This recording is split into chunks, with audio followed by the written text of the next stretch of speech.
Superintendent Belang and members of the Board of Education. I want to update the board about our 2015 bond as well as our 2021 bond. But since our last Board of Education meeting, not much has changed as respect to the 2015 bond. Later in tonight's meeting, I will discuss the recommendation for the 2 storage barns that will be placed on the Northern High School campus. But a recent purchase or approval of a purchase was our student and teacher chairs for the high school furniture at Central and Northern High School. That recommendation was approved by the board in January, and the chairs are scheduled to arrive on March 16th, so we're excited about that. In regards to our 2021 bond, last Thursday, Tower, Pinkster, and Fielding International facilitated the initial kickoff meetings with the building advisory teams for Central and Haverhill Elementary School. As the board may recall, on the bottom of that organizational chart, each of the schools will have their own building advisory team. That meeting was held virtually. The meeting lasted roughly 90 minutes. In the presentation, we reviewed the roles and responsibilities of the building advisory team.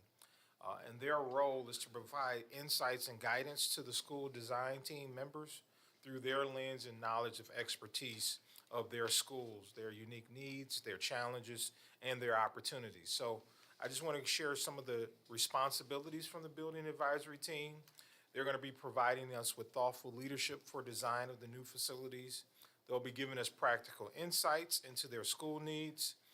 They'll give us perspective and context for what we hear from other stakeholders, and they will give us some measure of direction when we encounter challenges. They are ambassadors for this program. Now, here's what the team will not do. They will not own the design. They will not have to defend any decisions related to timelines and labor and materials. They will not have to give final approval, and they don't have to keep any secrets. We want them to share the information that they are learning. In addition to last Thursday, today, Tower, Pinkster, and Fielding International held engagement sessions with the students at Central Elementary School. We visited a 3rd, 4th, and 5th grade classroom today. The students were able to see pictures or photos of recently built schools, and after viewing those photos, the students were able to respond in writing, or they can respond with drawings. And some of the questions were like, what do you see that you like? What do you wish you had in a new school? And what are you curious about after seeing the photos of the new school? The students were able to respond to a writing prompt that says, I learn best when, or sometimes I have a hard time learning when, or I am most comfortable at school when. So these were open-ended responses that the experts from Tower, Pinkster, and Fielding International created, and they will put those together for us in a report to give us what our student voice is. After school, we engaged the staff at Central Elementary School. So now the adults, the big people, had an opportunity to go through their exercise. They were asked questions like, what are the best and most creative uses of spaces that they've seen in their building or in the district that have improved the learning and daily experiences of our students and staff? And what are our other opportunities? And then tomorrow, Tower, Pinkster, and Fielding International will replicate that engagement session with the students and staff at Haverhill. So that's an update for our 2015 bond, which was really brief, but wanted to give the board a little insight on the engagement activities that we're doing with our staff and students at Haverhill since our last board meeting. I'll be happy to answer any questions from the board. Sounds good, Jane. Thank you. Thank you, sir. It'd be interesting knowing what the kids are going to say. I'm sorry? I said it'd be interesting to know what the kids are going to say to their response. Yes, because I was able to, Ms. Kelly Jensenius and I, we were in the room. The students, they lit up when they see a photo that, in many cases they were standing out, out of their chairs to talk about, they like the colors, they like flexibility, they like quiet spaces, they like the individual spaces. So the students gave us a nice peek into their world. They are dreamers, so they didn't come in with any bias of what the school shouldn't be like. They were more into, this is what the experience of school would be. Also, what was pretty fascinating, as the gentleman was presenting, one of the final comments from a student said to Mr. Mike, he said, Mr. Mike, you should become a YouTuber. You need your own YouTube channel. So he enjoyed the experience so much that he was encouraging the presenter, you need your own YouTube channel. So that just that was his way of engaging and saying, this was a great job, and I enjoyed going through the experience. So I think our students did a great job, and I'm looking forward to Haverhill's experience tomorrow. Yeah. So, thank you. Great, thanks, Johnny. Paula, if you want to give the financial report, please. Good evening, Board of Ed and Superintendent Beeling. Included in your board packet this time was a financial report through the end of January 2022. I do want to note that the numbers included in this report are not reflective of the budget amendment on the agenda for approval later tonight. So this is a snapshot analysis of January before passing the budget amendment. There's not a lot of new information to add, so if you hear me say something and it sounds repetitive, there's a chance it is, because there's not a lot of new stuff that's showing up right now until we get that budget amendment loaded in the system.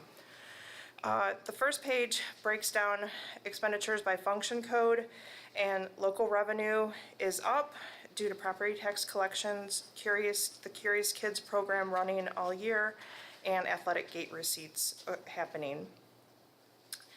State revenue is up compared to last year because we deferred our ESSER supplemental money to use in this school year. Our at-risk carryover funds were up from the previous year. And naturally, our per pupil foundation allowance is up this year compared to last year.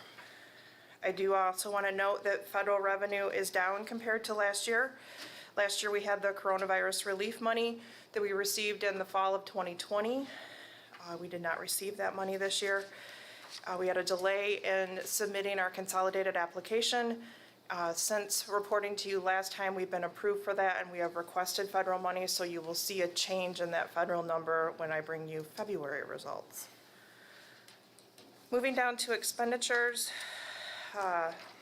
basic programs are up from last year due to a large Chromebook purchase that we made with coronavirus relief money, planned capital outlay for the 21-22 school year that we did not have previously. There were summer learning grants from MDE that occurred over the summer, 23 money, Section 23 money. So that's what's skewing that, along with, a settled teacher contract as well added into basic programs. Moving down to added needs, increase in salary costs and legacy costs compared to last year. We have more in paraprofessional costs and substitute teacher costs than last year. Last year was a unique year. Because of the pandemic, and now we're coming back out of that, and things are looking more normal in our expenditure pattern than last year. Moving down to pupil support, we added some positions into this category, such as occupational therapists and physical therapists that weren't there last year, so that's causing it to come in higher. Also, playground aid costs are in there, which we didn't have previously. In the previous year. Moving down to instructional staff, we had an increase in curriculum, K through 12 from the previous year. We also added some additional media staff into this year's budget compared to last year. Substitute teacher costs and contracted positions that were not in the budget last year are included in this category. Moving down to operations and maintenance, we have the increase in the GRBS costs compared to the prior year. Our custodial overtime is up due to short staffing issues through GRBS. Our school liaison officers are full-time this year compared to half-time in the previous year. And our insurance coverage with SET-SEG has gone up this year. Moving down to transportation costs, we're running buses 5 days a week this year versus 4. We have an increase in fuel and GPS and vehicle repairs compared to last year. Central service category is up because we had the bond marketing costs. Our technology software licensing costs are up, and we also purchased some ESSER supplies in the budget this year in that category. Other support is up because athletic official costs are up compared to last year, and so are athletic entry fees. And childcare service category, that cost is also up because we were running Curious Kids all summer, whereas last year we didn't open it until late August, September. So we've got more months of cost in this year's budget compared to last year's budget, and more months of revenue as well. Page 2 of the report breaks out major categories by object code, and the only thing that I want to point out to the board is purchase service costs are up due to items that I've already mentioned to you, such as substitute costs, liability insurance with the district, subscription and software support costs are up, and Curious Kids running longer, and GRBS costs. Just also wanted to update to the board, we had our count day on February 9th. That'll comprise 10% of next year's blended enrollment for the district. So my office will be working with close hand in hand with technology to get the MSDS file up to CEPI before the due date. Governor did release her budget shortly before she visited the district, and she's proposing a 5% increase in funding for next year, or $435 per pupil. She's recommending that at-risk be fully funded. At-risk is a program that is not currently fully funded. She's also suggesting retention bonuses for school staff. I do want to note this is just the start of the budgeting process for next year. House and Senate will release their own budgets as well, and then they'll work through conference committee to come up with a common agreed upon budget. So it could look different by the time it works out through all of its necessary angles. That is all that I have to share with the board tonight. Are there any questions? Hey, Paula, you said that the operation and maintenance budget was up, but it's actually down from where it was a year ago. We had spent 71% of our budget when we were there, and now we've only spent 57. We're down about 700 grand. I'm assuming we had some one-time charges a year ago that didn't show. A whole bunch of PPE was charged to that category. Right. I meant to put that in my report. Right, you didn't, I mean, you said it was up, and it actually on your report it's down. Sorry. From where it was a year ago. We purchased all of the air filters that were purchased throughout the district, the PPE, the hand sanitizer, all of those items with coronavirus relief money was coded in such a way that it ran through as a maintenance and operation Sure. cost. So sorry about that. I figured that, but it just, Sorry, yeah, you just, I was I'm backwards. following you down and, and just, it didn't jive, so. Anything else? Thanks, Paula. Thanks, Paula. That's it. Thanks, Mark. We'll move to our comments and communications section, and we'll have our secretary, Dr. Celeste Shelton-Harris, read our guidelines for public comment. Okay. The board welcomes community input at our board meetings and recognizes the importance of allowing members of the public to express themselves on district matters. To permit fair and orderly public expression, please conform to these guidelines when addressing the board.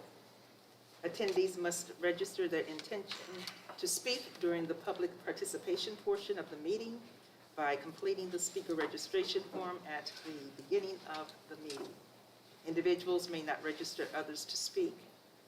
Speakers will be recognized by the presiding officer and may not be called in the order in which they have signed up to speak. Speakers are requested to state their name, address, and group affiliation if applicable. Limit comments to 3 minutes. Direct all comments to the board and not to staff or to other participants. Speakers may not yield any of their speaking time to others. Provide a written copy of your comments and supporting documentation to the board secretary if available. Present your comments in a respectful and professional manner to model the behavior expected of your students. Refrain from mentioning any student by name. Contact the superintendent directly regarding personnel matters. Board of Education meetings are held for the purpose of conducting the business of the school district and are not considered to be community meetings. Board members are not obligated to respond to issues raised during public comment. Normally, such issues are referred to or followed up by our administrators. Thank you, Celeste. We have 5 speakers tonight, and our first speaker is Kat Frink, please.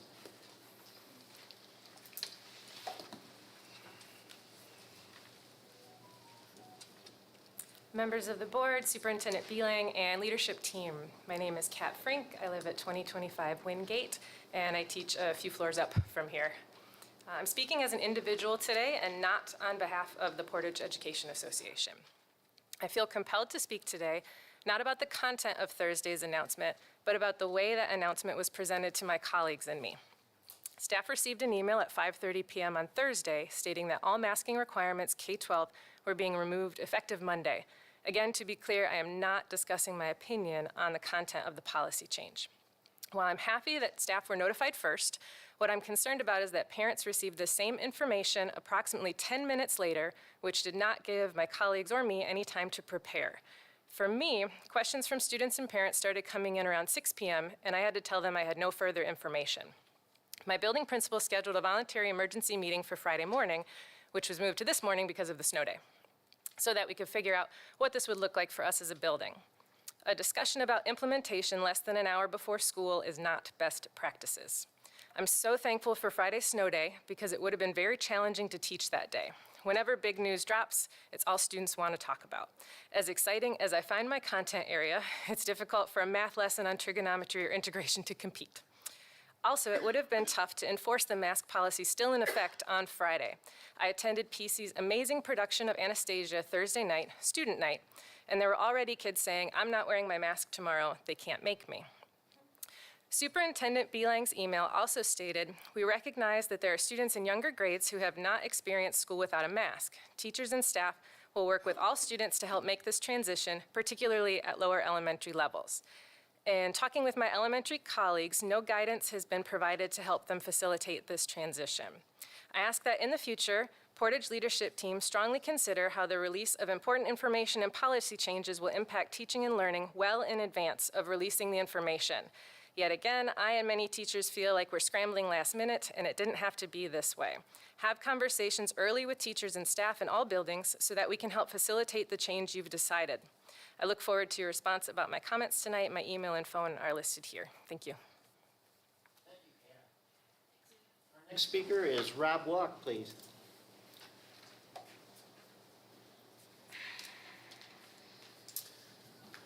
Hello, Board and Superintendent. Appreciate the opportunity to speak to you again today. My first question is around whenever things change, I always ask why, right? And I think when the mask mandate was applied first, it was because cases are high and things like that. And MDHSS was recommending the mask be applied to elementary school kids. At that time, the 7-day for average cases was 615. I think this is in our county. 7-day average deaths was 10. When the guidance, so this was back on August 18th of 2021. When that guidance was lifted on February 16th, the 7-day average cases was 3,500. 7-day average deaths was 98. That's a 469% increase in cases and 880% increase in deaths. And again, I ask why now, right? So what's changed other than, MDHS says that cases are going down. I appreciate that mass, this is what we want. We want a parent choice. So, but I'm asking why this change at such a time. And it appears that, during this time, we've created a number of crises by our own actions. And one of them has been in our education, in our child's development, right? Masking young kids. The CDC lowered the standards for child speech from 50 words at 24 months to 50 words at 30 months. We seem to be lowering our standards in a number of ways. And going back to why we're doing things, it seemed interesting to me, so I was interested about this latest round of funding that the public schools are getting. The ESSER 3, ESSER 1 and ESSER 2 had no stipulations or any strings attached to them. ESSER 3 does. And I found it pretty interesting in the application for Portage when I was looking through it. And there's a lot of mention around it that kind of bugs me around social emotional learning, things like that, because I don't know what that is. And I'm concerned, I know math and science, those things are pretty standard. When we start talking about social emotional learning for my kid, that's my job, right? To teach my kids social emotional. I'm glad that the school districts wants to be involved in that, but that's really my job. So some of the things that concern me around the grant itself is, The department can, it says here, assurance regarding compliance with grant program requirements. The department may hold up to 100% of any of the payment. Assurance regarding access to records and financial statements. Basically, we're saying that you can access the federal government, not just the state education, but the federal government can now access and audit any of the records for the school. These are things we've agreed to now that we're accepting these funds. And so I'm kind of concerned that we've gone from being a public school in a local area, now we're state funded, now we're federal funded, and we've become more of a federal school or a government school versus a public school in a local district. So I have concerns about this, and there's a bunch of other things that I wanted to get to, but I didn't have time as far as like how the funds are being spent and where we're putting those money. I'm overall concerned, and I'll bring them up next time. Thank you. Thank you, Rob. Our next speaker is Jacqueline Flowers. Jacqueline Flowers, I live in the community, and my daughter, she goes to the middle school. I am very concerned also about the ESSA funds, and particularly ESSA 3, because there were no conditions put on ESSA 1 and 2. April 21st, there were conditions but recommended by the CDC, which is the wear a mask, sanitizer, the whole 9 yards.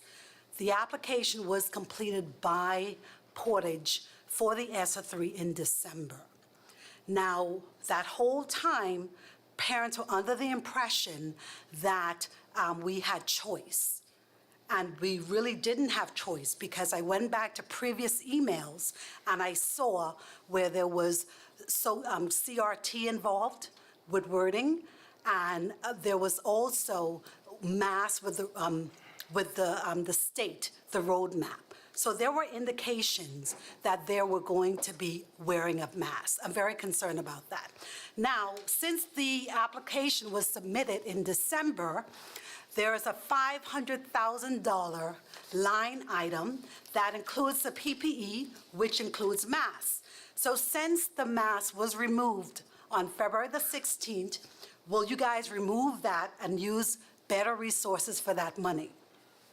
In addition to that, there was a survey that was done November the 15th. That survey was insufficient because there were 2 laws that were passed. And if there was an approval by the state for the application, then what they should have done was engage the stakeholders. If you look at that survey, all it says is a one-time payment. It did not include the dollar figure of over $5 million. And the question there was not adequate for $5 million. So one has a question, and I believe that we really do need to look at that, because of federal law, there are stipulations with regards to what one should do in engaging the public when it came down to that. You guys got over $11 million. And my kid was damaged, okay? Damaged because of wearing a mask. And there are other things, October 9th order as well with the state, and I'm concerned about as well, because she went over a week or so, medications up yin-yang, and find out that over a week she was wearing a mask, and then her asthma, we didn't even know about it. And I'm very upset, and I'm putting all of you guys on notice that I am going after your bond, okay? I am very upset about this. That's it. Our next speaker this evening is Rob Lynch.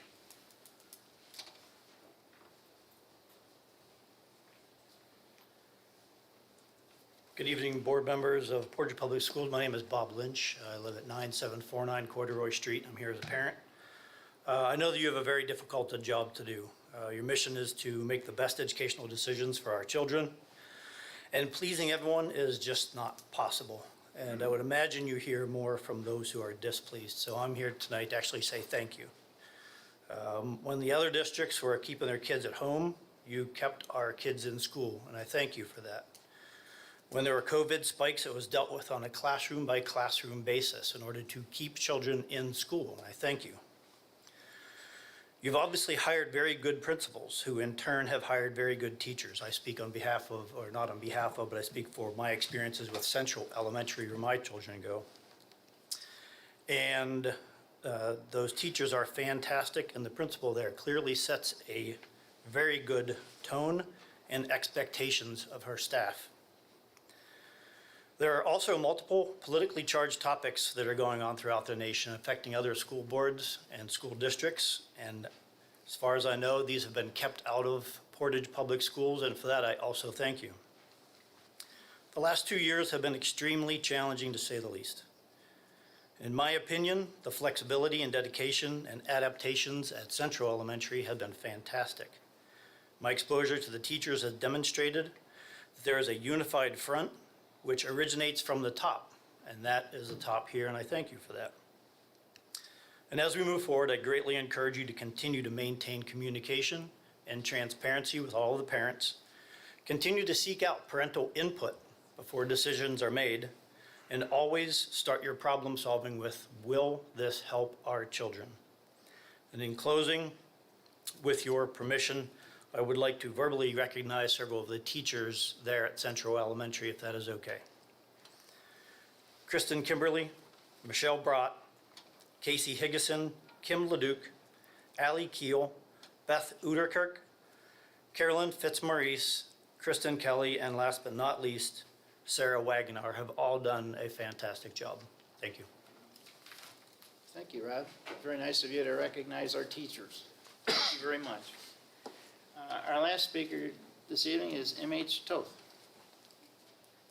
It's great to see all the faces tonight, many of your faces. Thank you. My name is M.H. Toth. I live here in Kalamazoo, and I have students in PPS schools. I've got a few things I'd like to address tonight. First of all, I really hope you're going to change your minds in regards to the kindergartners meet and greet. I hope that you're going to allow them to do this in person so that we're not going to go backwards with what we've been doing the past 2 years, hoping that these children are going to get a chance to see their peers and their teachers face to face. Second thing, Rob brought up the issues in regards to MD, HHS, and I wrote those numbers out for you. Basically, a 469% increase in cases and an 880% increase in deaths, and yet we're reversing.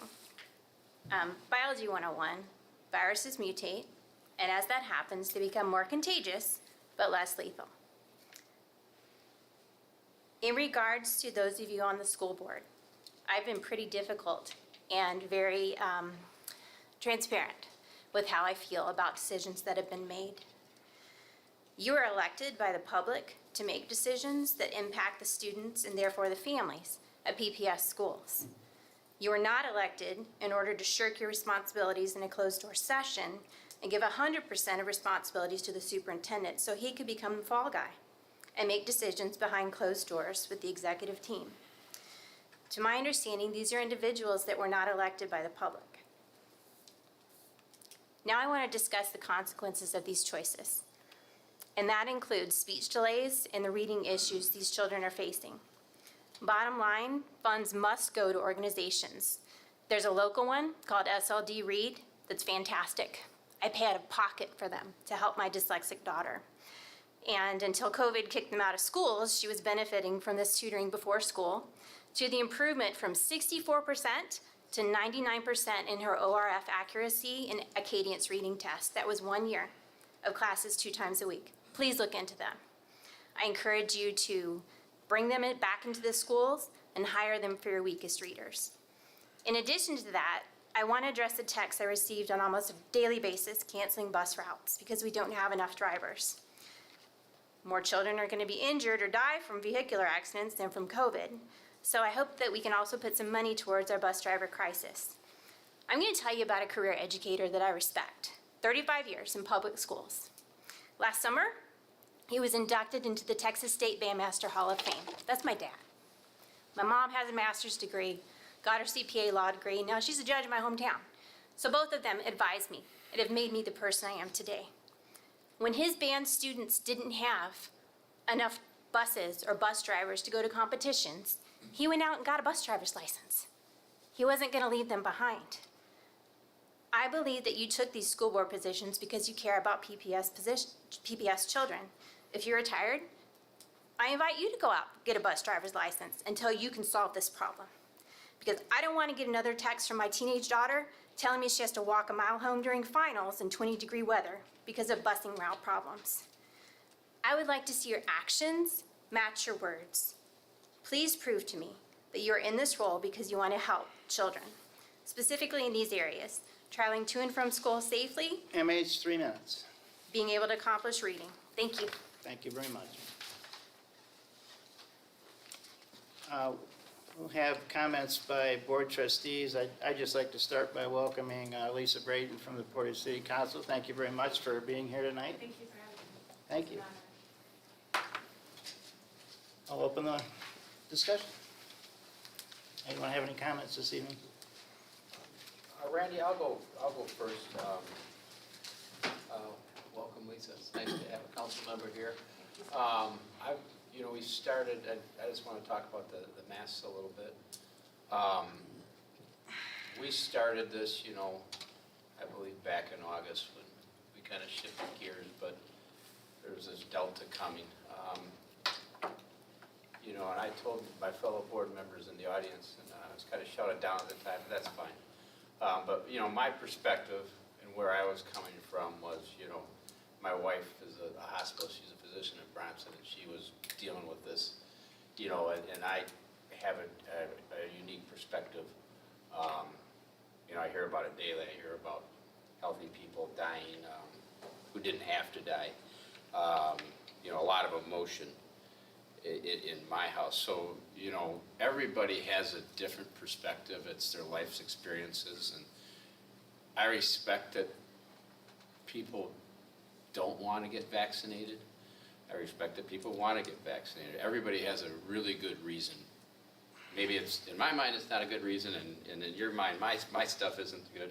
But I just want everybody to understand that, I was for masks, and as we started, having a glass of wine with my wife at night, things are looking really good. Omicron, we got hit with Delta, and that started coming down, and then we got a visit from Omicron, and, we're just hopeful that it's done. I'm very hopeful that we can keep these masks off kids. But that's just my perspective. I respect everybody's perspective. I know everybody has different life experiences in every decision we make. And Mark, I appreciate, what you guys did the other day. I think it was brave. It's not, we're never going to make, is it Bob or Rob? Kind of like you said, we're never going to make a decision that makes everybody happy. But I'm just very hopeful that we can move in a positive direction. So my perspective is very unique, though. I mean, it gets pretty emotional in my house. And there's still, just as soon as 3 weeks ago, she lost a dear patient. And unfortunately, she gets real emotional and attached to her patients. And, it's really hard when you watch really good, healthy people get sick. So that's kind of, I said that in the fall, why I wanted masks. And I'm saying right now, I even bought my tickets for spring break to take my son to Punta Cana, which I didn't feel comfortable with a month ago. So, yeah, I appreciate everybody's, and I just want everybody to know my perspective, and I respect everybody else's perspective. We just all we just have different, as Rob said, political views. I tried to keep politics out of it. So, thank you. Thanks, Rusty. Anyone else? Oh, sure. I was just going to I just want to say that on a positive note, Portage has a really high vaccination rate. We should be really proud of that. We've always put the need of others in front of, when any tragedy or anything happens, our community always comes together. I mean, our vaccination rate is higher than the entire state of Michigan, so I just want to applaud, for the folks that are doing it. That has been proven to be effective where the virus is less virulent, so I think that's a good thing to say good job, Portage. Thank you. Anyone else? Well, I'll tail in with Rusty a little bit. I'm very happy that we did make the change, but I have a healthcare worker in my family also.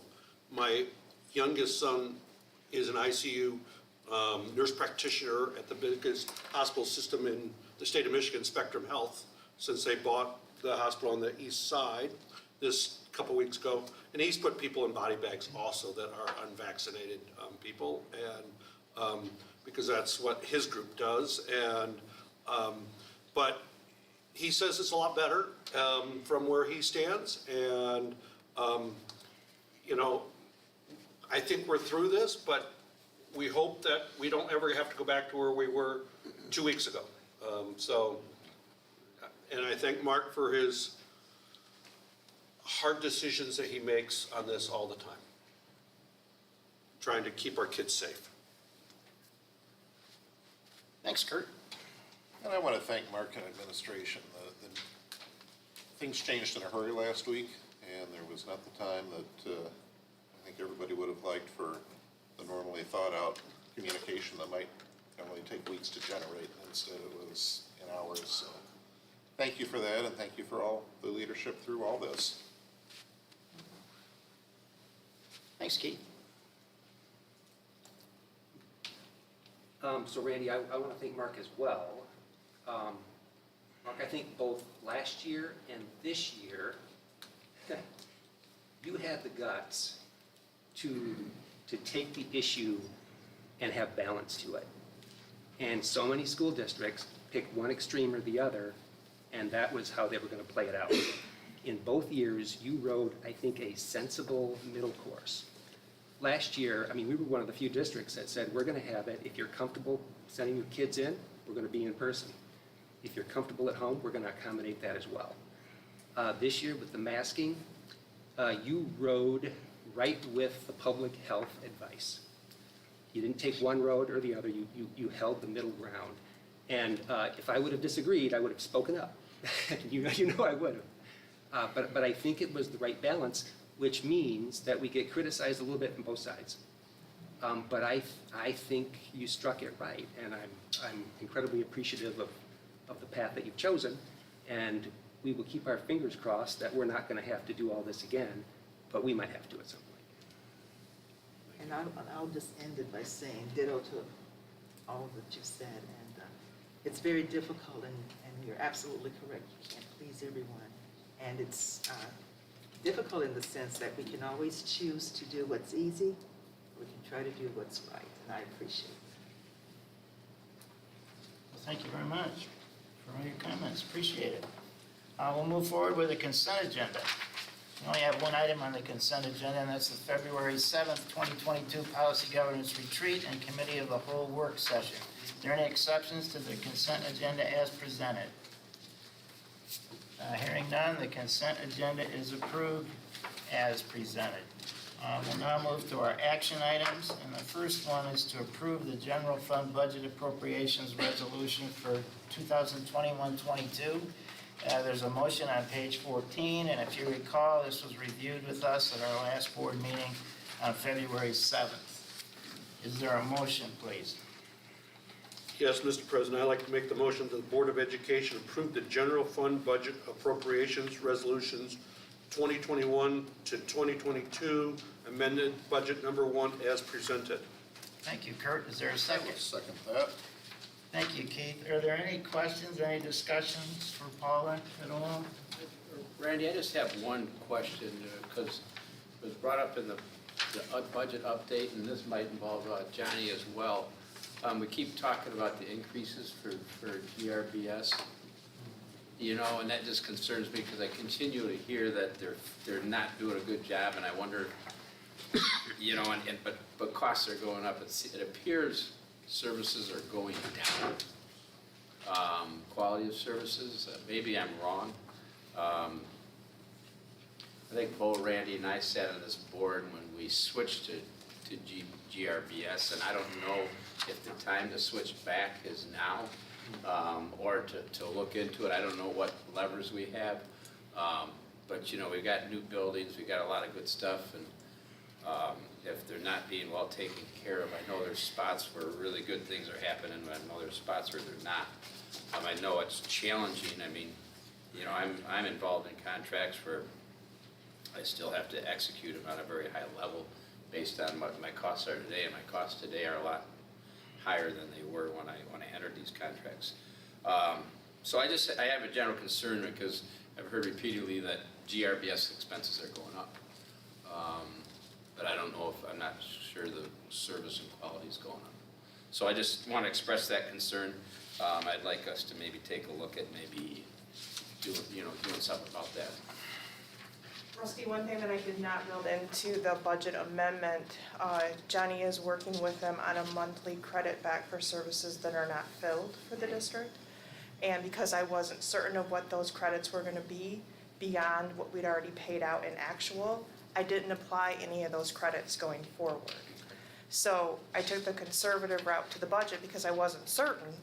And if there are additional credits that are applied back to that account in this fiscal year, then I would be bringing down that overall budget in that account at final amendment.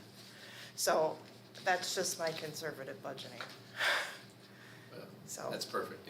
Well, keep us abreast on that if you can, because I just want, I want them doing their job. And Johnny, you can tell them a board member's very upset. I'll add a different perspective. I'm sorry. No, you're fine. You can see if they're talking in case. I just want to add, as Paula talked about the credits, what we do each month is we have a scale that says 100% filled, based on the contract.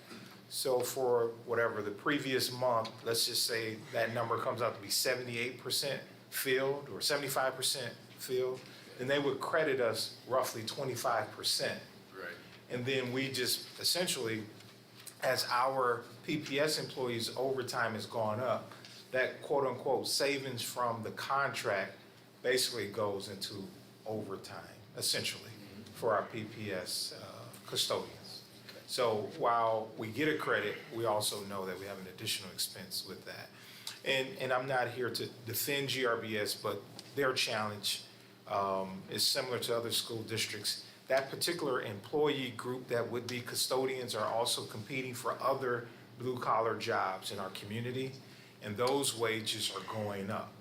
So people don't have the loyalty to an employee to stay, let's say, at GRBS for 13 or 14 bucks when they can go down the street and work at Menards or Lowe's and make 17 bucks an hour. So that's the competition that GRBS is facing.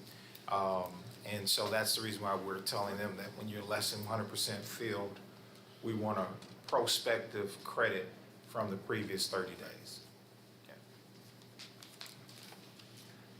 Did I answer your question? Or? Yeah, you did. I just still have concerns. I want the buildings clean, and I want our teachers to walk into clean classrooms, and that's kind of an expectation, and I don't believe that always happens. Yeah, I would agree.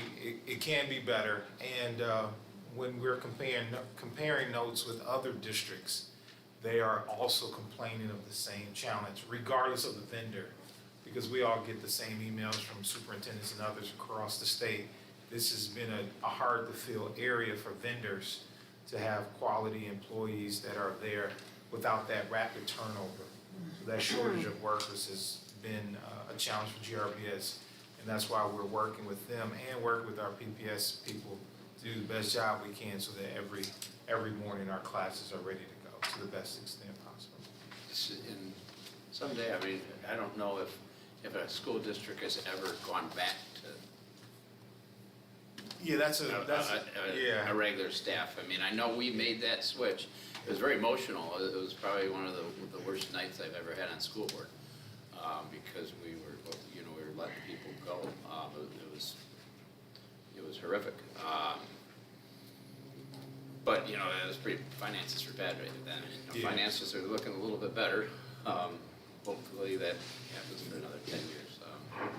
But I'm just looking back, that was one of the toughest nights of my time on school board. So, thank you. Well, and Rusty, if I can just underscore your point, I think you're suggesting, is it appropriate to look at that model? Is that the right model? We've had about a 10-year run with it. I think we've chipped away, though.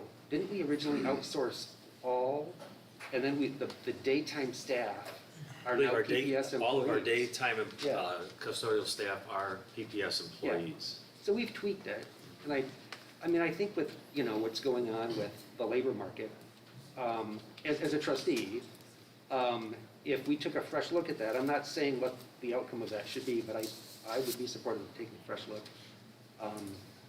Because you never know. I mean, it's been a 10-year run, and we'll see. And I will say that, you know, that's disappointing that it's gotten to that place because my experience was positive.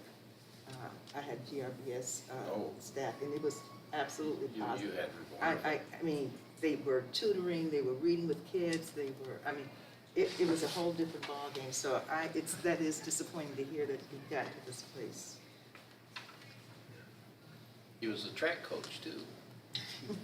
Did He a was whole lot- fast. Did a whole lot of things. Basketball. Any other discussion on the budget amendment? Yeah, just a quick comment, but, you know, with, I mean, I think this past year, we got a generous increase from the state, and at least in the governor's budget, there's another generous increase, and I guess just a placeholder is, I really look forward, you know, fast forwarding to the discussion in June for the 2022-23 school year, and if indeed, you know, there's a string of these generous increases, kind of the additional things that we could do. And, you know, I know, Mark, I'm sure one of your concerns is it's generous for a year or two, and then it swings back down, and if you get overcommitted. Sustainability. Yeah. But thinking through that, and I mean, I welcome that and look forward to that discussion. I mean, we really have the same issue with the paraprofessionals and the bus drivers. I mean, as far as fee, trying to get the right number of people to work for what that job pays in the whole state of Michigan. I mean, it's an economic issue more than a district issue because we just have to find the number that we can fill those jobs. And there aren't enough people that are looking for those jobs at this particular time. I mean, that's why we're canceling, you know, bus routes. I mean, so, I mean, we don't have enough people willing to do those jobs at what they pay at this point. I mean, it's, you know, in my vernacular, we'd say that's economics 101, you know, it's supply and demand. I mean, we gotta increase the fee if we're gonna get enough people to work, or we're gonna have openings. I mean, you know, they have problems, you know, they can't find the people, so. So I want more, sorry, I didn't want to get in this big discussion, but. You started it. I know, You but. started But it. Celeste tickled me. You know, it's funny though, keeping people as PPS employees, there's a pride and culture. So Celeste got some GRBS people, and she made them part of that culture. And that's why that succeeded. I mean, they were part of the building. They were, you know, basketball coaches, she had them track coaches, they were making extra money, they felt part of the culture. And I think the GRBS people don't get to really love and live the, you know, the culture of being a PPS employee. Because I think truly, a lot of people truly love it, you know. They love what they're doing, they love what they're doing for the community, and I don't know if you get that. But, you know, it's just, I don't know, my perspective. So, I'm sorry. It's just a little budget amendment, and then they got into that, so. Any other discussion on the budget amendment? Okay, all those in favor of approving the budget amendment, please say aye. Aye. Opposed? The budget amendment passes, and we'll move to our second action item, which is the National School Breakfast Week proclamation on page 23. Is there a motion, please? Mr. President, I move that the Board of Education approve the National School Breakfast Week proclamation as presented. Thank you, Bo. Is there support? Second. Thank you, Kurt. Is there a volunteer to read the proclamation? Okay, I'll read the proclamation. Proclamation, National School Breakfast Week, March 7 through 11, 2022. Whereas it is with great respect for the accomplishment of Portage's school food service managers, servers, cashiers, driver personnel, and substitutes that we commemorate March 7 through 11, 2022 as National School Breakfast Week. This special observance presents an excellent opportunity to emphasize research outcomes that students who eat breakfast are more alert, have improved memory and problem-solving skills, and perform better on standardized tests. We encourage all citizens to recognize the dedication and skill of our school food service employees. And whereas each day, a total of 25 food service employees prepare and serve over 1,500 breakfasts a day. This in addition to ordering, storing, and expediting each menu item to each location, adhering to food safety, sanitation, and nutritional guidelines, as well as giving each customer the time and consideration to listen, hear, and deliver what they're looking for each day. Fortunately, we have exemplary professionals who have devoted their careers to providing high-quality service to our children and staff. And whereas, on behalf of our young people, it is a pleasure to commend the women and men who accept and meet the challenges of school food service. The observance of School Breakfast Week is a welcome opportunity to thank these patient, caring, and skilled public servants. Those involved in this pursuit should be very proud of their contribution to education.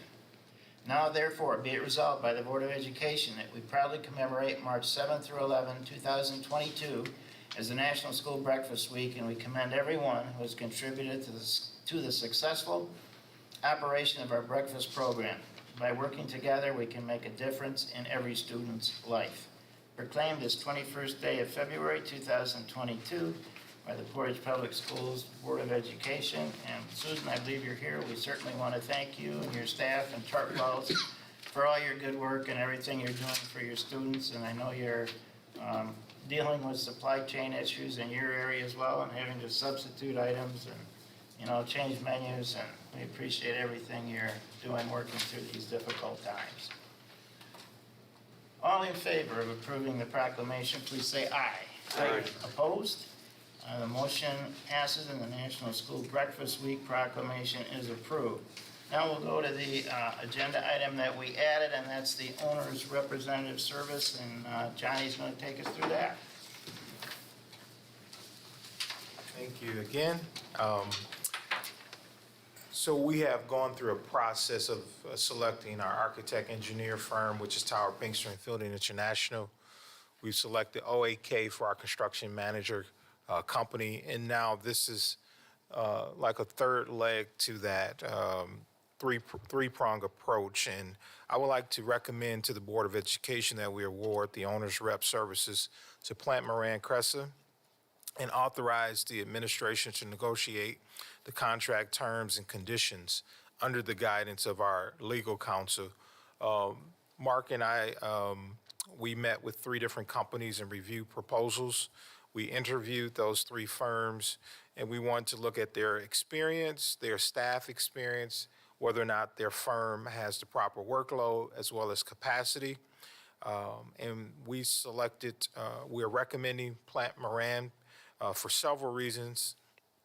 Some of them include the fact that they've worked with over 35 school districts throughout the state, and within the last 10 years, they have worked with under $3 billion worth of projects, similar with Michigan large districts similar to Portage Public Schools. They have a nice team of experts that include architects, engineers, construction experts, accountants, and attorneys to help advocate on our behalf, as well as they have the opportunity to give us the real-time data to help make decision-making. And lastly, they have the ability to leverage our local expertise and experience with Tower Pinkster and OAK. As the board may recall, we entered into a contract with Plant Moran to help us with the RFP process for both the architect and the construction manager. And Doug Phillips, who's also here tonight, was very instrumental in helping us with the terms and conditions of the RFP to make the process much smoother for the committee members. And so that helped us land with our 2 firms that we have. So this is like the final leg to bringing our entire team together, and we believe that Plant Moran gives us that owner's rep services that we need for the scope and sequence of the projects that we're taking on tonight, this bond project. I'll be happy to answer any questions for the board. The reason we're asking for approval this evening is so that we can get going on this. The sooner we can involve our owner's rep in the discussions that are already taking place, the better represented we are throughout the project, so. Johnny, there's enough, any fees listed here, was that, is there like a percentage, how's the contract work? So we will negotiate those terms and conditions. Owner's rep fees anywhere from 1 to 2.5%. But we're going to look at it based on not agreeing to any contract for the entire length of this program. We want to have a shorter-term agreement with Plant Moran and come up with a fee structure that benefits us as well, obviously. But there are some firms who would propose 1.5% or higher based on your total bond project. And we believe that as we go through this process, we want to partner with them, get our first 2 schools online, and then reevaluate whether or not we need to continue that service. But this would not, we would not be recommending a 10-year agreement over the life of this bond. And will you guys be negotiating and bring that back to our approval, or just? Yes, so all 3 contracts, the CM, the AE, and the owner's rep, all of those contracts will come back to the board for final So approval. we'll see those final numbers? You will see those final numbers. Just wondering, because I'm excited, so don't take this wrong, because I know Plant Moran and I know Doug, understands exactly what PPS needs, but I just want to be clear that there's no conflict of interest, that Plant Moran was part of the selection process of the 2 contractors that we're using. And now, I mean, I don't know if that's perceived as that, I'm not a legal person, but No. I just want to make sure we make sure there's no conflict. Absolutely. There's no conflict of interest at all on our behalf or Plant Moran's behalf as well. There was for the AE and the CM, there was an actual committee that worked together to make that joint recommendation. So Plant Moran was not involved in the selection of Tower Pinkster or OAK. That recommendation came from the committee members along with Mark as well. So Plant Moran only advised us on the process for those earlier 2 selections. If I can jump in, Johnny, what you just said was really important, because until you said that, I was not a yes vote tonight. Okay. Because it would be kind of weird if we had a company help us select these 2 really key and high dollar partners, and then they watched over them in the process. Yes, So, okay, Yes. so I appreciate this. So they didn't recommend No. the 2 winners. they did not. They designed and facilitated the process. Correct. That's correct. Okay. That is correct. They had no vote or no say in the final selection. They didn't have the vote or selection in the final 3 firms that we brought together for the AE, nor did they have a say in the final 2 firms that we brought together for the CM services as well. This is really good news, because I think they could do a great job, and Doug is here, and I've known Doug since before I was on the Board of Ed, and Doug knows his stuff, so this is good. I'm comfortable. Okay. Thank you. Thank you. Thanks, Johnny. Any other questions? So does the board feel comfortable moving forward with this then tonight? Okay, could we have a motion, please, to bring the owner's rep services to action? What's listed as an action item, so we just need to we didn't formulate a motion for it. Yeah, we made it an action item, correct. So is there a motion, please, to approve the owner's representative services? Yes, Mr. President, if I Yes, may. Yes. I move that the Board of Education award the owner representative services to Plant Moran Cressa, PMC, and authorize the administration to negotiate contract terms and conditions under the guidance of the district's legal counsel. I second. Thank you. All those in favor, please say aye. Aye. Opposed? The motion passes, and Plant Moran is selected as the owner representative services organization. And we'll now move to our first discussion item, Johnny again, on the North Campus storage barns. Sorry about that. I was too ambitious. At the last board meeting, in my bond report, I gave the board a little sneak peek into this recommendation as it was coming up. And I wanted to correct, I was saying that it was going out for bid. I should have said we were closing the bid near the time of the presentation 2 weeks ago.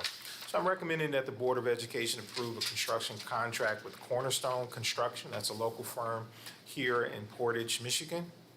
And this is the construction of 2 storage barns on the Northern High School campus. The project total cost is $577,500. This would come from Construction Fund $1. As the board is well aware, storage is in great demand throughout the district, and that is no different for Northern High School and North Middle School. The two barns will be approximately 2,000 square feet, and they will be proposed on the west side of the tennis courts, as I mentioned the last time. Barn A, that we, just for the sake of proposals, will go to Northern High School, and that will have a higher bearing height for storage of the tall storage props. It'll also include the replacement of portions of the sidewalk and curb for the removal of the old portable storage unit that's near the auditorium. Barn B will be used by North Middle School, and that barn will be almost identical to what's at West Middle School, which just opened up this past school year. We received 5 bids, Cornerstone Construction. They were the low bid. Speaking with the president, Tower Pinkster confirmed that they have confidence that they can get this project completed by this summer. Just so that the board can know, Cornerstone has been in business in the Portage area since 1993, and they have partnered with us in the past. They were responsible for constructing ZMT, the doghouse, the stable, and recently completed the storage barns that are at West Middle School.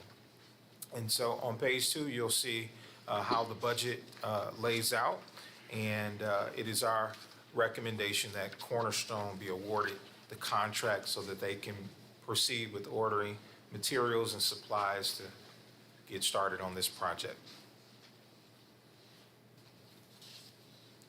I'll be happy to answer any questions for the board in regards to this recommendation. Johnny, only utility would be electric, or will they be heated? They will not be heated. So it's just electric, no plumbing either, probably, Yeah, right? no plumbing. No plumbing, just No. electric. Yeah, So- it'll be a traditional cement slab with the structure. Nothing fancy. Obviously, there'll be, the lights and things Sure, of that sure, nature. but it's just electric, it's, Yeah. right. And it won't take away from it's a beautiful setting now. I Yeah. worry about we throw up a pole barn that looks kind of. So we're actually going to use the exterior makeup of North Middle School and Northern High to blend in with those storage barns. So it's just not an eyesore there. So obviously, it's still a storage barn, but we're going to use the color scheme to blend in with the campus color scheme that's already there. My son played tennis Okay. last fall, and competitors, these people would come in from, other districts, and they just look around and are like, oh my God, this is beautiful. It is. So it's just a really nice look. And the high school pole barn will be used for band and the performing arts. So the northern side of that storage barn A will be facing the parking lot. So that'll give it ease for the band to be able to get in and out of that pole barn as quickly as possible. So we included the band teacher at Northern High School in this design. And barn A is more expensive because we built like a loft area for storage there as well. So not only is it higher in terms of its height, but it also has some extra storage capacity on the high school side. But the middle school side is not like that. It's much like the west storage barn. So, Johnny, it's been a few years since I was a Portage Northern band parent, Okay. but it's, as I recall, that area outside the auditorium just always looked kind of trashy. So will this, and is it still that way, and will this kind of help us kind of clean that up? So the existing unit will be removed Yeah. off-site, and they're going to restore that area where the unit sits now. Yeah, yeah.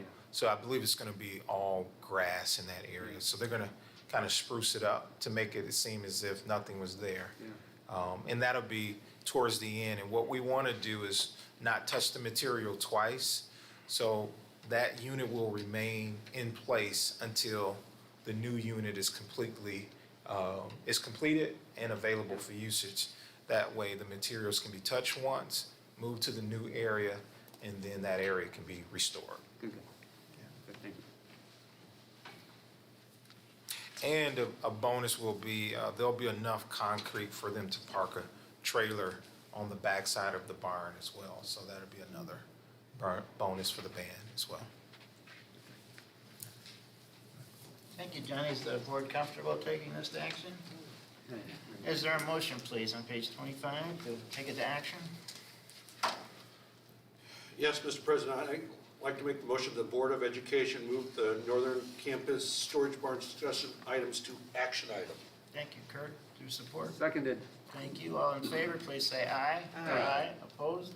Motion passes. It's now an action item. Is there a motion, please? Yes, Mr. President, I make a motion that the Board of Education approve a construction contract with Cornerstone Construction of Portage, Michigan for the construction of 2 new storage buildings at the Northern High School campus for a total project cost of $577,500. The funds for which will come from the 2019 Bond Construction Fund Number 1. Thank you, Keith. Is there support? Support. Thank you, Celeste. All in favor of approving the campus storage barns, please say aye. Aye. Opposed? The motion passes and the Northern Campus storage barns are approved. Our next 2 discussion items are technology items, and Dan is going to take us through them. Good evening, everyone. What you have before you are 2 proposals for routine switch replacements in our data closets throughout the district. We have a number of Cisco's that are end of life, and these switches will replace those. We're using a different strategy now with our switches. Instead of using the same kind of switch all the way down the rack, we're specializing in what we call top-of-rack switches, which are the Dells, which are the higher power switches that connect the closets together and provide service to more data-intensive applications, such as surveillance cameras and wireless access points. And then for the remainder of the switches, which we call the access layer, are the Unify switches, which are much more lower price economical units, but more than enough horsepower to drive individual desktops, clocks, telephones, things of that sort. Both quotes are coming from the state contract lists, so there was no RFP process involved. Both vendors that are listed there we worked with before, they're very reliable.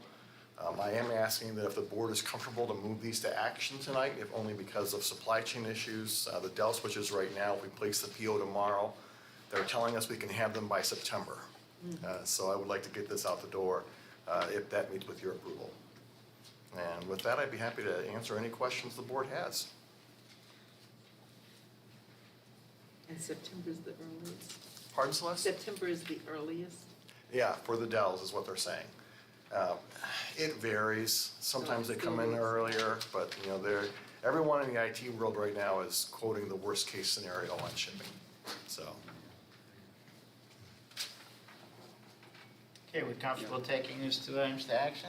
Yes, sir. Okay, there's a motion, please, on page 29 for the Unify switch purchase. Mr. President, I move that the Board of Education move the Unify switch purchase discussion item to action. Thank you. Is there support? Support. Thank you, Celeste. All in favor, please say aye. Aye. Opposed?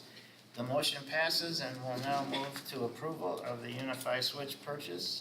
Is there a motion, please? Yes, Mr. President, I'd like to make the motion that the Board of Education authorize the purchase of 84 Unify switch from C-High Computer Products, Inc. as a amount not to exceed $82,733, that the proceeds for which will be drawn from the 2021 bond fund. Thank you, Kurt. Is there support? Support. Thank you, Bo. All in favor of approving the Unify switch purchase, please say aye. Aye. Opposed? The motion passes and the switch purchase is approved. Our next item is the Dell switch purchase on page 32. Is there a motion, please, to bring this to action? Mr. President, I offer the following motion, that the Board of Education move the Dell switch purchase discussion item to action. Thank you, I will Celeste. second that. Thank you, Keith. All those in favor of moving the Dell switch purchase to action, please say aye. Aye. Opposed? The motion passes and the Dell switch purchase is moved to action. Is there a motion, please? President Van Antwerp, I move that the Board of Education authorize the purchase of 32 Dell switches from Dell Technologies in the amount not to exceed $175,915.42. The proceeds for which will be drawn from the 2021 bond fund. Thank you, Rusty. Is there support? Support. Thank you, Celeste. All those in favor of the Dell switch purchase, please say aye. Aye. Aye. Opposed? The motion passes and the switch purchase is approved. Our next motion is to go into closed session, and there is a motion to do that. It's a roll call vote, and this is to go into closed session to consult with an attorney on pending litigation of Bremer Kelper versus Portage. Is there a motion, please?